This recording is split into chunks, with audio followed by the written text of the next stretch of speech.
काम ऐसा करो कि देखते ही पता चल जाए कि गुरु कुछ तो खिचड़ी पकी है।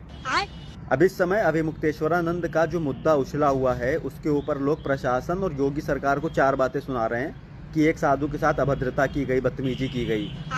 समझदारी की घुट्टी अगर पिए हो तब तो थोड़ा सा आंख और कान खुले। जब बड़े बड़े साधु संत पैदल चल के स्नान करने जा रहे हैं तो इनको स्पेशल ट्रीटमेंट क्यों चाहिए? जब प्रशासन लगातार हाथ जोड़कर विनम्रता से रिक्वेस्ट कर रहा है तो वो इनके और इनके समर्थकों को क्यों नहीं सुनाई पड़ रहा? भारी भीड़ के साथ रूट को तोड़ने की कोशिश क्यों हो रही है? इसलिए हो रही है ताकि भगदड़ का माहौल बने। भगदड़ होगी तो आरोप किस पे आएगा? सरकार और सरकारी व्यवस्था पर आएगा। अभी तक लाखों करोड़ों श्रद्धालु आके नहा के जा चुके हैं, सारी व्यवस्था चुस्त और दुरुस्त है। और सबसे बड़ी चीज़ कि तुम ये भीड़ देखो, जानबूझ के बैरिकेडिंग तोड़ने की कोशिश हो रही है ये।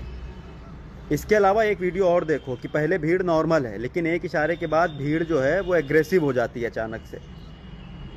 तो कुल मिलाकर के ये समझ लो एक तरफ से जानबूझ के की गई खुरपेंच है ये। और इसके पहले भी ये जो हैं ये अपने विवादित बयानों के चक्कर में कई बार चर्चा में आ चुके हैं। और सबसे बड़ी चीज़ कि अभी इनके ऊपर ये भी आरोप लग गया है कि शंकराचार्य इनको बनाया नहीं गया, इनको उपाधि दी नहीं गई, तो ये शंकराचार्य कैसे बन गए? कुल मिलाकर ये समझो कि ये सोची समझी एक नैरेटिव, एक एजेंडा था जिसको ये चलाना चाह रहे थे, लेकिन इनके एजेंडे का बाजा बज गया है। बहुत से लोग जो कमेंट कर रहे हैं या रील में जाके लिख रहे हैं, थोड़ा सा रियलिटी, थोड़ी सी चीज़ों को समझने की कोशिश किया करो, उसके बाद बोलना शुरू किया करो।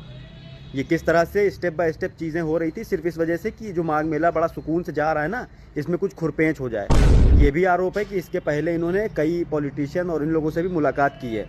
अब खुद सोच लो कि कहाँ कहाँ से तार जुड़ रहे हैं। और सबसे मज़े की बात तो ये है कि इस इंसिडेंट के बाद इन्होंने ये बोला था कि जब तक प्रशासनिक अधिकारी आके मुझसे माफ़ी नहीं मांगेंगे तब तक मैं अन्न और जल का त्याग कर रहा हूँ, मैं कुछ खाऊंगा नहीं। और अधिकारी मनाने नहीं पहुँचे तो इन्होंने खाना पीना भी शुरू कर दिया है। अरे भाई किस हिसाब के इंसान है यार ये। मतलब सोच लो कि पता नहीं किस हिसाब का एजेंडा, किस हिसाब का नैरेटिव सेट करना चाह रहे थे, लेकिन सब चीज़ पे पानी फिर गया, बाजा बज गया पूरी तरह से। मगर सिर्फ यही की चीज़ है कि या तो विन है या तो लर्न है।